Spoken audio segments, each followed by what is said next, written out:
to review Brand New Day. First things first, we gotta be real. This movie surprised a lot of us. It even surprised me because I was a little skeptical about this movie if y'all saw my trailer review. I was a little skeptical. I was like, I don't know about this. Because things looked a little bit choppy in the trailer. I was like, I don't know if this movie's going to be any good. I don't know if it's going to be, if it's going to be good. I was a little bit skeptical about The Punisher. I was like, why are they bringing in The Punisher when they introduced us to Daredevil in the previous movie? Wouldn't it make sense for Daredevil to be in this one instead of The Punisher? But either way, they made it work. They made it work. The Punisher did feel like The Punisher. He did feel dark. They wrote him very, very well in this movie. And we got to thank the director. He did his thing with this movie. This movie felt emotional. It felt great. It was such a great emotional roller coaster with not only Peter's character, but Jean Grey. It was such a great and beautifully written character. Jean Grey in this movie was amazing. Sadie Sink did her thing. This movie from top to bottom, this is a top 3 Spider-Man movie of all time. This is a top 3 Spider-Man movie of all time. And it's time for us to admit it, and it's time for us to stop acting childish and really examine this.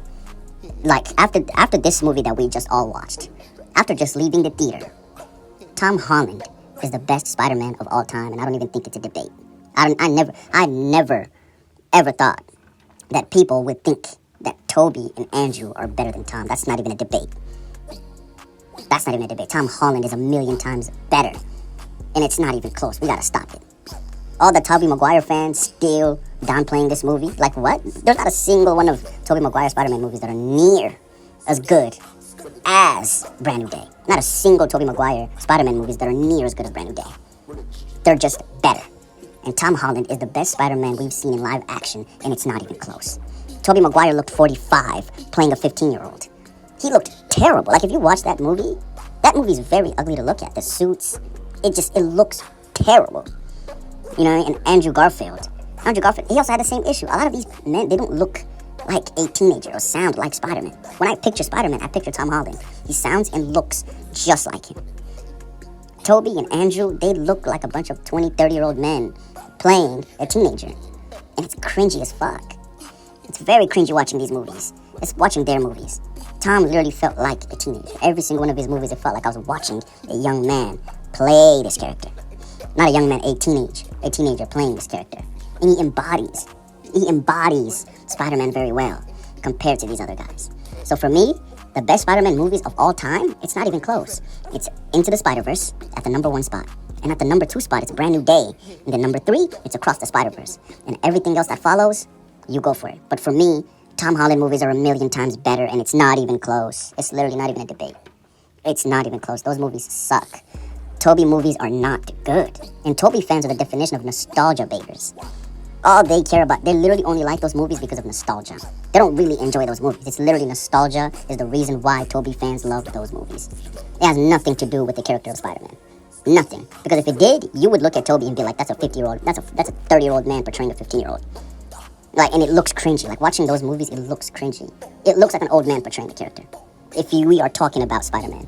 But a lot of them, they just love those movies because of nostalgia, not because of how great the movies were.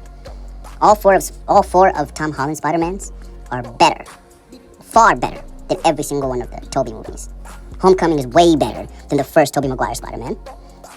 Far From Home is way better than Spider-Man 2. But then people say Spider-Man 2 is the best. Okay, I'm gonna switch Far From Home, and then I'm gonna put Brand New Day to compete with it. Brand New Day is still better.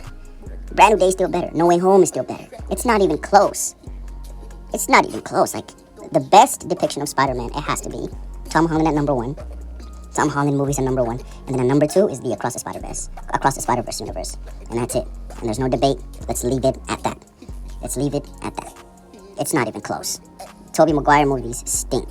And the people who keep hating on Tom Holland's movies, one thing about Tom Holland's movies that I really like, I like how they make us feel that other superheroes exist.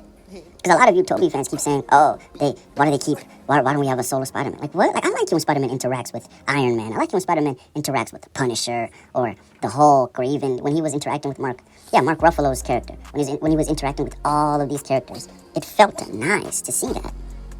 Because it's like when Spider-Man's on his own, which he is an interesting character, he can easily carry a movie on his own. Like, that's not even a debate. But it feels good to see that. It feels good to see that being portrayed.